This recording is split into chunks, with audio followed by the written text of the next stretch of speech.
Mirror image. Lige Bailey had just decided to relight his pipe when the door of his office opened without a preliminary knock or announcement of any kind. Bailey looked up in pronounced annoyance, and then dropped his pipe. It said a good deal for the state of his mind that he let it lie where it had fallen. "Daniil Oliver," he said, in a kind of mystified excitement. "Jehoshaphat! It is you, isn't it?" "You are quite right," said the tall, bronzed newcomer, his even features never flicking for a moment out of their accustomed calm. "I regret surprising you by entering without warning, but the situation is a delicate one, and there must be as little involvement as possible on the part of the men and robots, even in this place. I am, in any case, pleased to see you again, friend Elijah." And the robot held out his right hand in a gesture as thoroughly human as was his appearance. It was Bailey who was so unmanned by his astonishment as to stare at the hand with a momentary lack of understanding. But then he seized it in both his, feeling its warm firmness. "But Daniil, why? You're welcome any time, but what is this situation that is a delicate one? Are we in trouble again? Earth, I mean?" "No, friend Elijah. It doesn't concern Earth. The situation to which I refer as a delicate one is, to outward appearances, a small thing. A dispute between mathematicians, nothing more. As we happened, quite by accident, to be within an easy jump of Earth—" "This dispute took place on a starship, then?" "Yes, indeed. A small dispute, yet to the humans involved, astonishingly large." Bailey couldn't help but smile. "I'm not surprised you find humans astonishing. They don't obey the 3 laws. "That is indeed a shortcoming," said Daniil gravely, "and I think humans themselves are puzzled by humans. It may be that you are less puzzled than are men of other worlds, because so many more human beings live on Earth than on the spacer worlds. If so, and I believe it is so, you could help us." Daniil paused momentarily and then said, perhaps a shade too quickly, "And yet there are rules of human behavior which I have learned. It would seem, for instance, that I am deficient in etiquette by human standards not to have asked after your wife and child." "They're doing well. The boy's in college, and Jesse is involved in local politics. The amenities are taken care of. Now, tell me how you come to be here." "As I said, we were within an easy jump of Earth," said Daniil. "So I suggested to the captain that we consult you." "And the captain agreed?" Bailey had a sudden picture of the proud and autocratic captain of a spacer starship consenting to make a landing on Earth, of all worlds, and to consult an Earthman, of all people. "I believe," said Daniil, "that he was in a position where he would have agreed to anything. In addition, I praised you very highly, although, to be sure, I stated only the truth. Finally, I agreed to conduct all negotiations so that none of the crew or passengers would need to enter any of the Earthman cities." "And talk to any Earthman, yes. But what has happened?" "The passengers of the starship Eta Carina included 2 mathematicians who were traveling to Aurora to attend an interstellar conference on neurobiophysics. It is about these mathematicians, Alfred Bar Humboldt and Gnau Sabat, that the dispute centers. Have you perhaps, friend Elijah, heard of one or both of them?" "Neither one," said Bailey firmly. "I know nothing about mathematics. Look, Daniil, surely you haven't told anyone I'm a mathematics buff or—" "Not at all, friend Elijah. I know you're not. Nor does it matter, since the exact nature of the mathematics involved is in no way relevant to the point at issue." "Well then, go on." "Since you do not know either man, friend Elijah, let me tell you that Dr. Humboldt is well into his 27th decade. Pardon me, friend Elijah?" Nothing," said Bailey irritably. He had merely muttered to himself, more or less incoherently, in a natural reaction to the extended lifespans of the spacers. "And he's still active, despite his age? On Earth, mathematicians after 30 or so—" Daniil said calmly, "Dr. Humboldt is one of the top 3 mathematicians, by long-established repute, in the galaxy. Certainly, he is still active.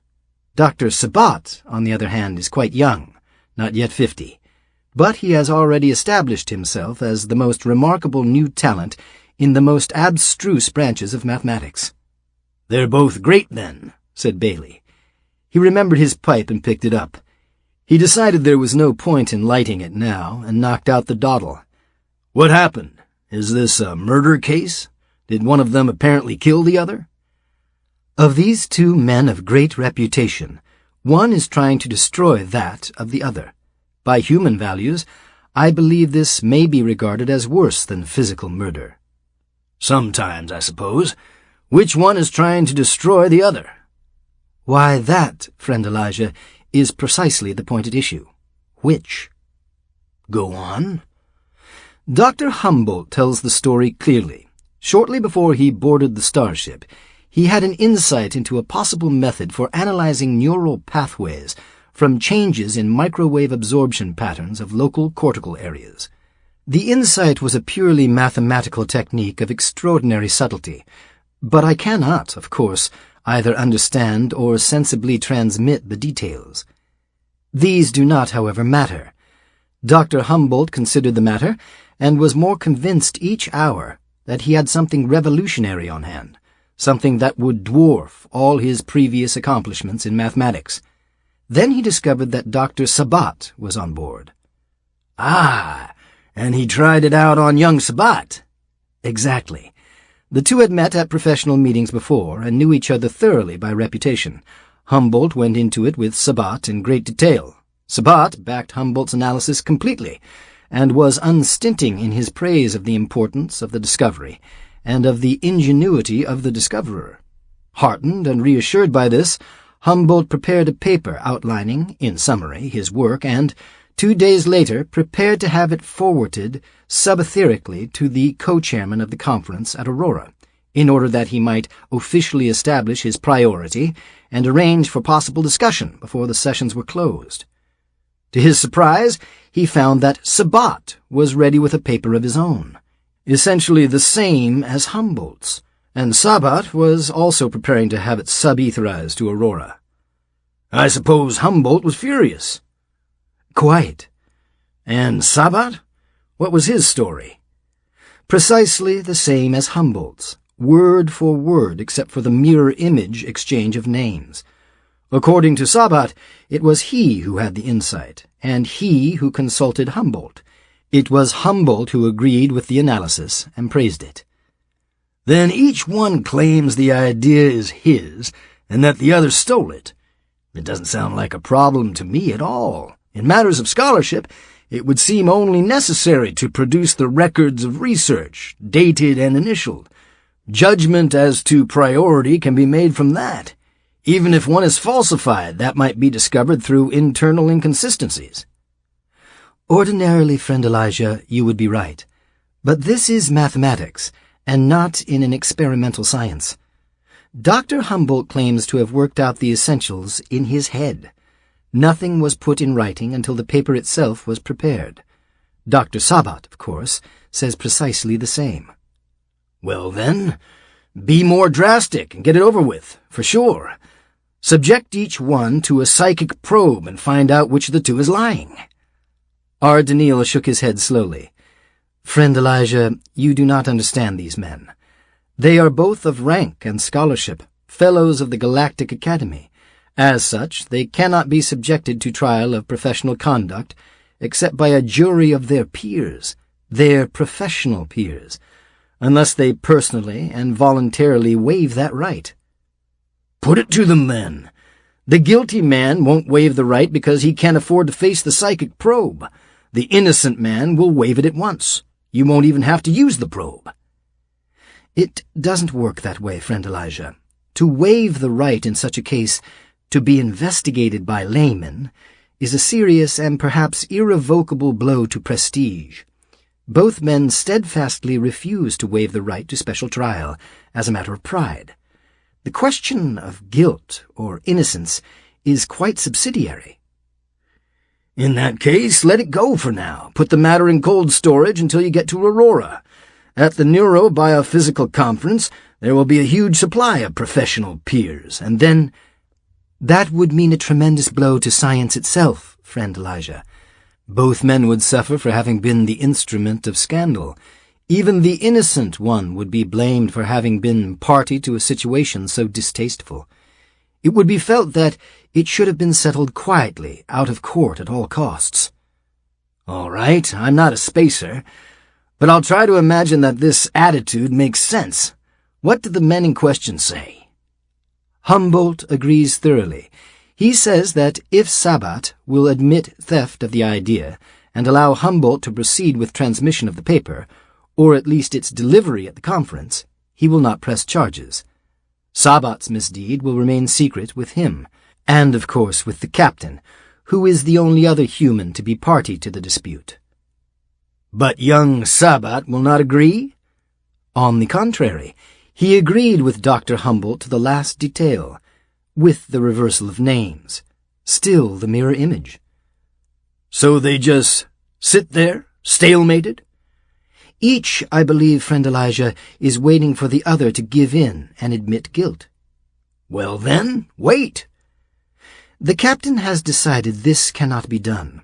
There are two alternatives to waiting, you see. The first is that both will remain stubborn, so that when the starship lands on Aurora, the intellectual scandal will break.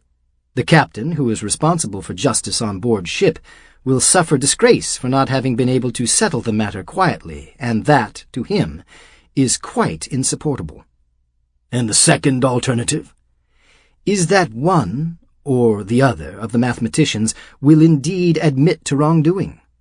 But will the one who confesses do so out of actual guilt, or out of a noble desire to prevent the scandal? Would it be right to deprive of credit one who is sufficiently ethical to prefer to lose that credit than to see science as a whole suffer? Or else the guilty party will confess at the last moment, and in such a way as to make it appear he does so only for the sake of science, thus escaping the disgrace of his deed, and casting its shadow upon the other. The captain will be the only man to know all this, but he doesn't wish to spend the rest of his life wondering whether he has been a party to a grotesque miscarriage of justice. Bailey sighed. A game of intellectual chicken. Who'll break first as Aurora comes nearer and nearer? Is that the whole story now, Daniil? Not quite. There are witnesses to the transaction. Jehoshaphat! Why didn't you say so at once? What witnesses? Dr. Humboldt's personal servant.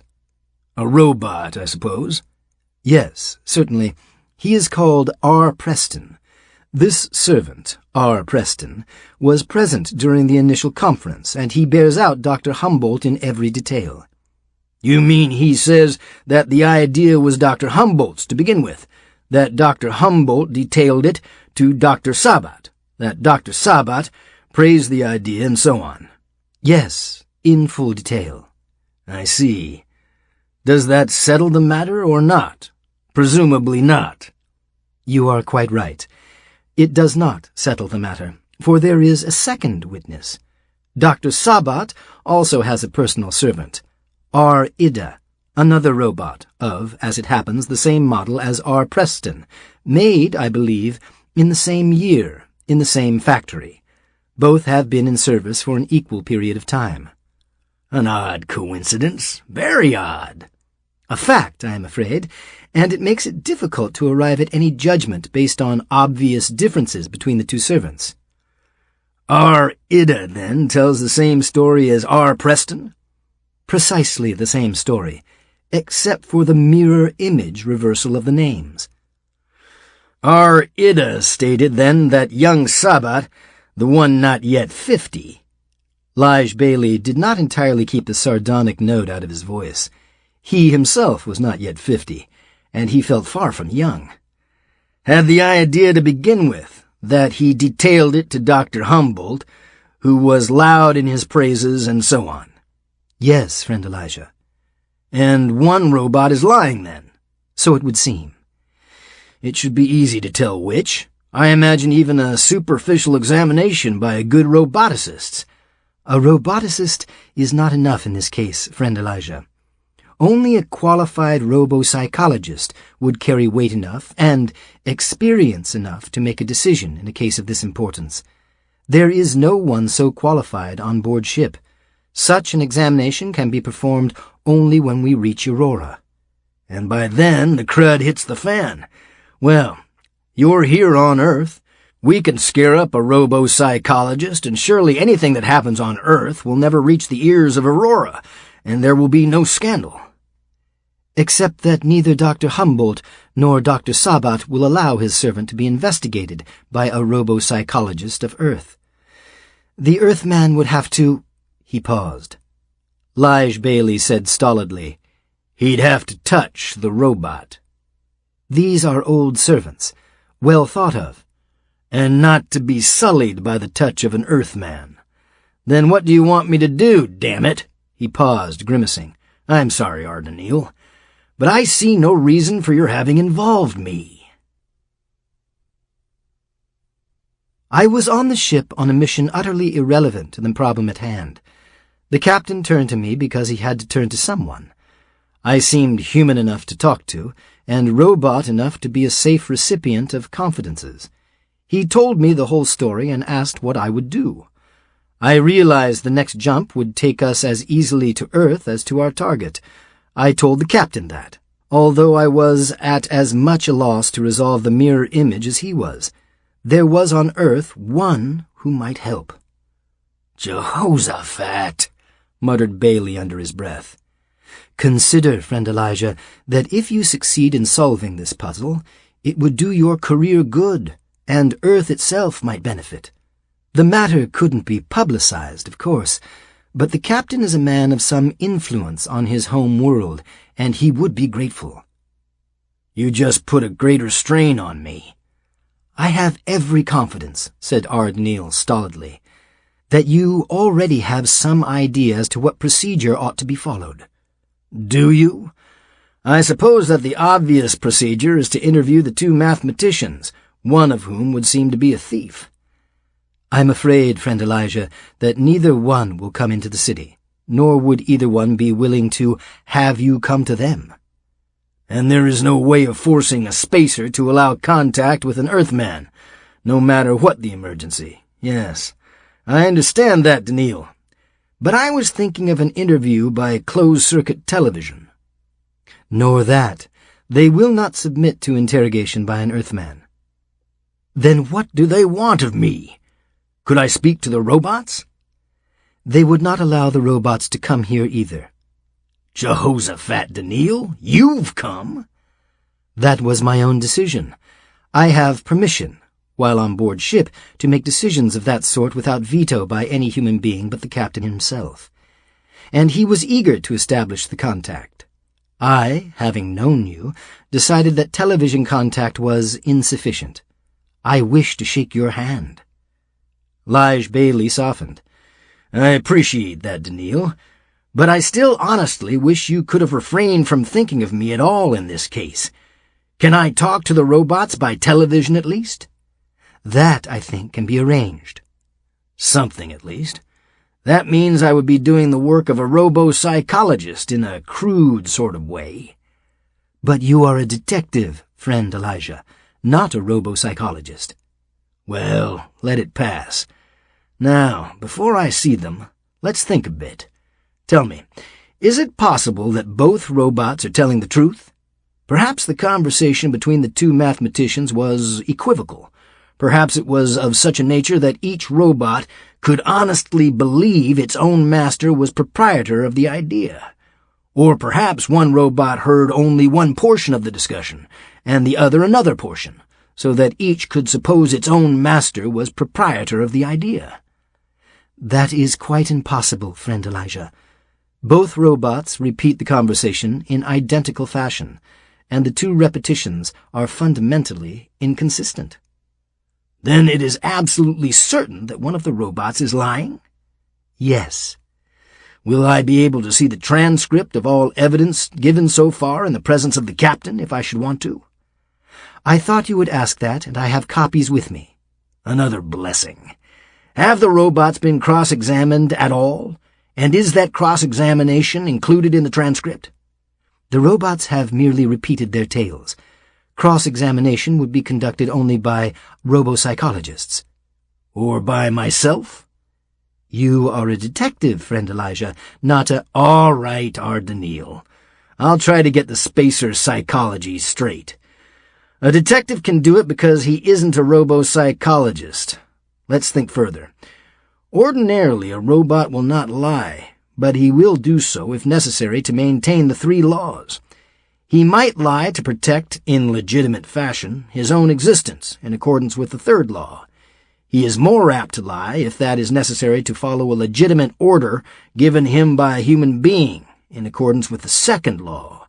He is most apt to lie if that is necessary to save a human life, or to prevent harm from coming to a human in accordance with the 1st law.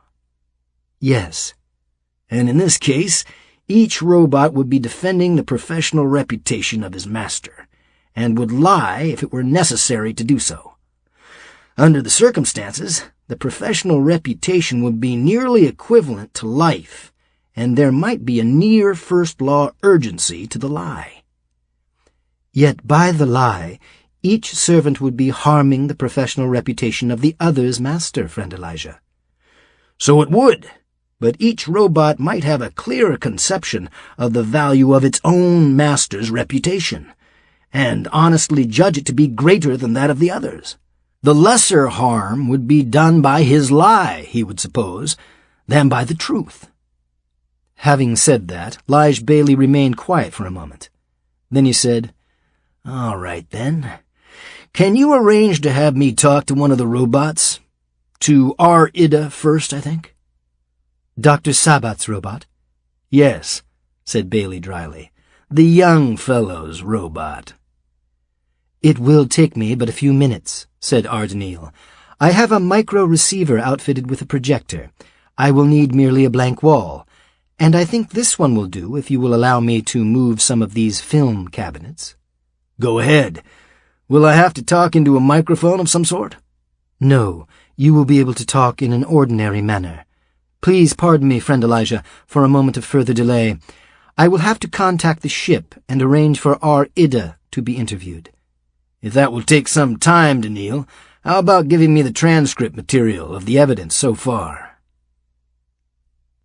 Lige Bailey lit his pipe while Ardenil set up the equipment, and leafed through the flimsy sheets he had been handed. The minutes passed, and Ardenil said, If you are ready, friend Elijah, R-Ida is. Or would you prefer a few more minutes with the transcript? No, sighed Bailey. I'm not learning anything new. Put him on, and arrange to have the interview recorded and transcribed. R-Ida, unreal in 2-dimensional projection against the wall, was basically metallic in structure, not at all the humanoid creature that Ardenil was.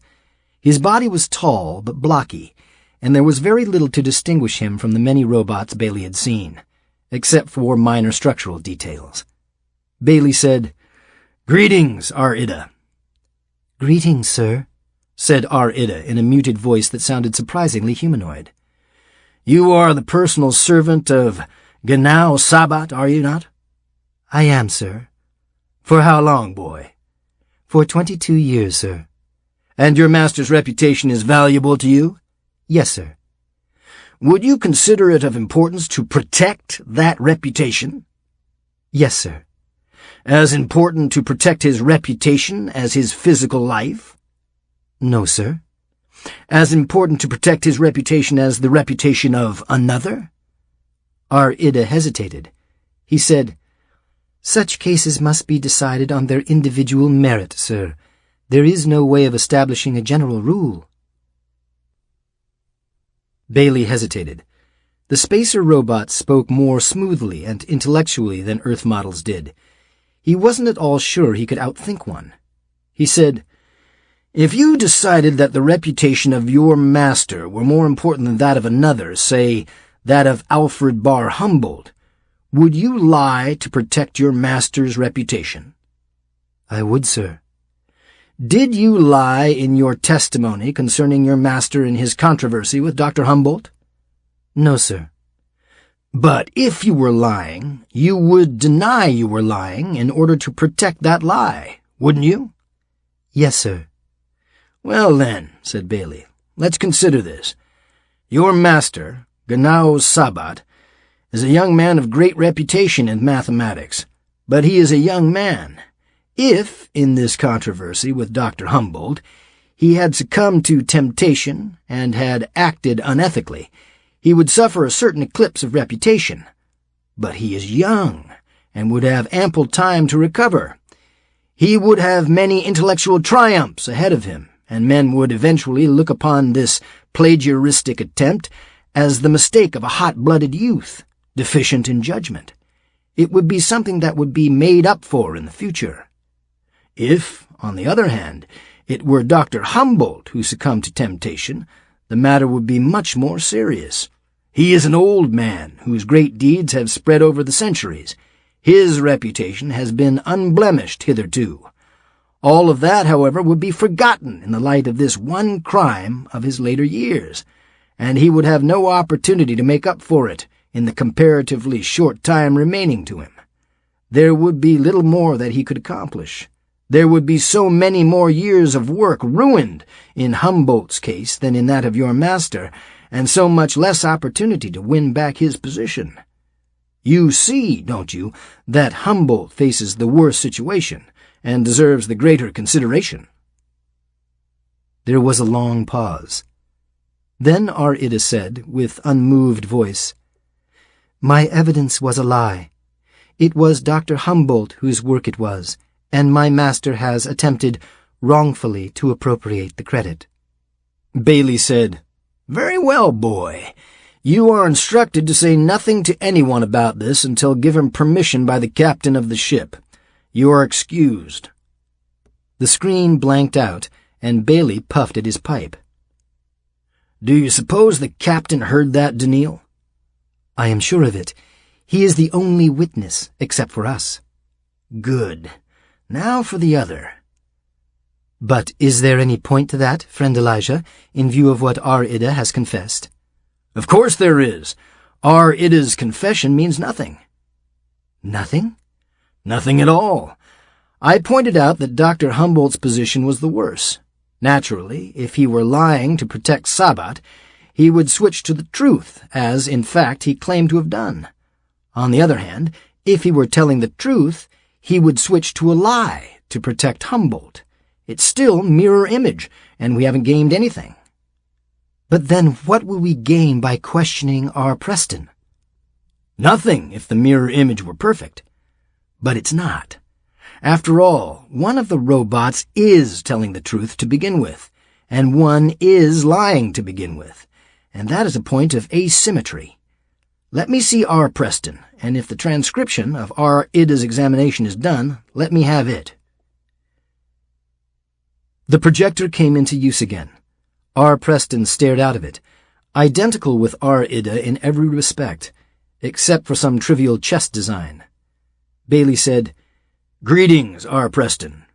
He kept the record of Ar-Ida's examination before him as he spoke. "Greetings, sir," said R. Preston. His voice was identical with that of Ar-Ida.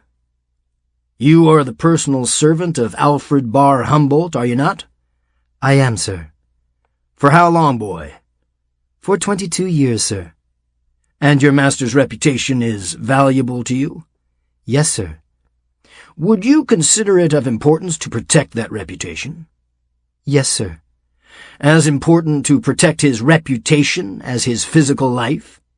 "No, sir." "As important to protect his reputation as the reputation of another?" R. Preston hesitated. He said, "Such cases must be decided on their individual merit, sir. There is no way of establishing a general rule." Bailey said, "If you decided that the reputation of your master were more important than that of another, say that of Ganao Sabat, would you lie to protect your master's reputation?" "I would, sir." "Did you lie in your testimony concerning your master in his controversy with Dr. Sabat?"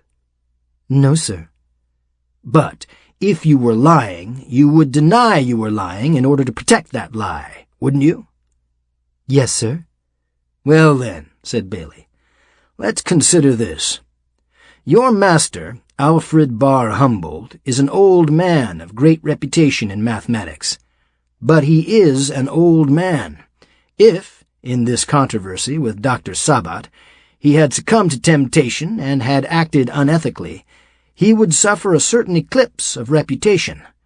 But his great age and his centuries of accomplishments would stand against that and would win out. Men would look upon this plagiaristic attempt as the mistake of a perhaps sick old man, no longer certain in judgment. If, on the other hand, it were Dr. Sabat who had succumbed to temptation, the matter would be much more serious. He is a young man with a far less secure reputation. He would ordinarily have centuries ahead of him in which he might accumulate knowledge and achieve great things. This will be closed to him now, obscured by one mistake of his youth. He has a much longer future to lose than your master has. You see, don't you, that Sabat faces the worse situation and deserves the greater consideration. There was a long pause. Then R. Preston said with unmoved voice, "My evidence was as I—" At that point he broke off and said nothing more. Bailey said, "Please continue, R. Preston." There was no response. R. Daniil said, "I am afraid, friend Elijah, that R. Preston is in stasis. He is out of commission." "Well then," said Bailey, "we have finally produced an asymmetry. From this, we can see who the guilty person is." "In what way, friend Elijah?" "Think it out. Suppose you were a person who had committed no crime, and that your personal robot were a witness to that. There would be nothing you need do. Your robot would tell the truth and bear you out. If, however, you were a person who had committed the crime, you would have to depend on your robot to lie.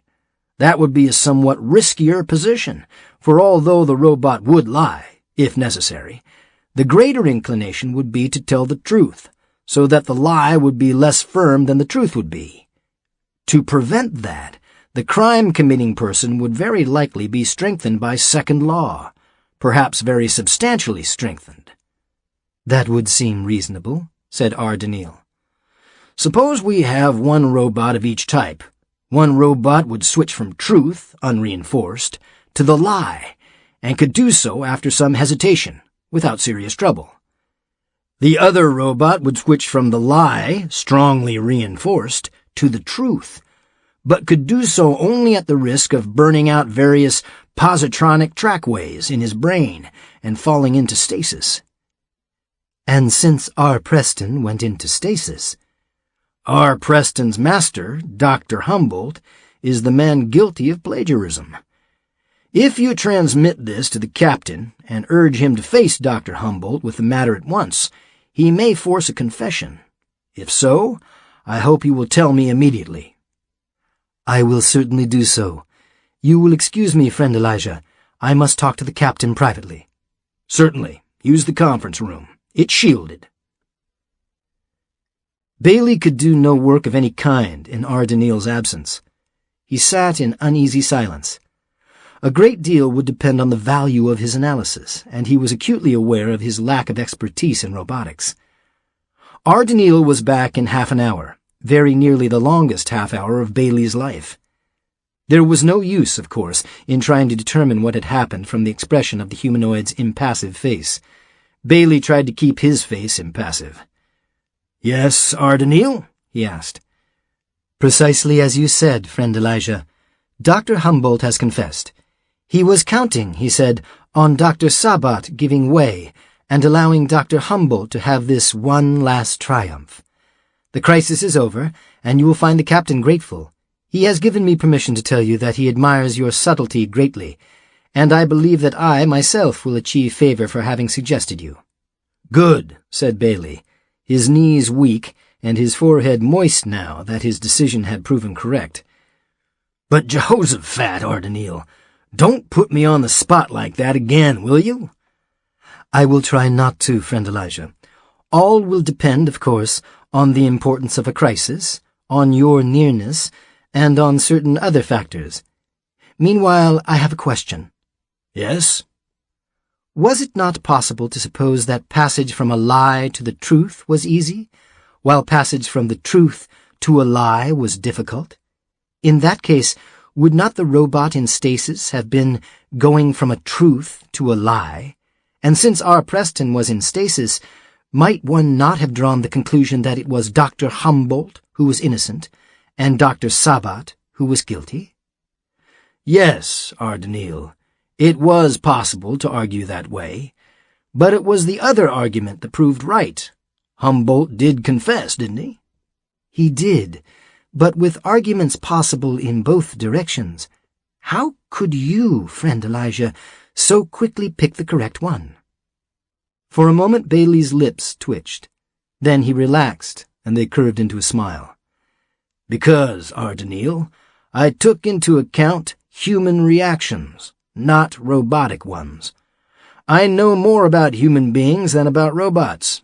In other words, I had an idea as to which mathematician was guilty before I ever interviewed the robots. Once I provoked an asymmetric response in them, I simply interpreted it in such a way as to place the guilt on the one I already believed to be guilty. The robotic response was dramatic enough to break down the guilty man. My own analysis of human behavior might not have been sufficient to do so. I am curious to know what your analysis of human behavior was.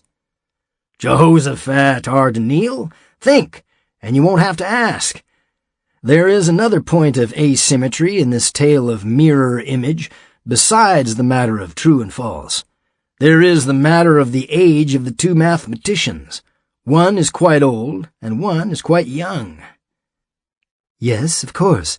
But what then? Why, this.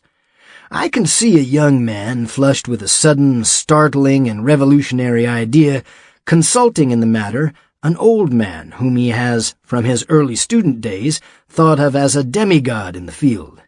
I cannot see an old man, rich in honors and used to triumphs, coming up with a sudden, startling, and revolutionary idea, consulting a man centuries his junior, whom he is bound to think of as a young whippersnapper, or whatever term a spacer would use.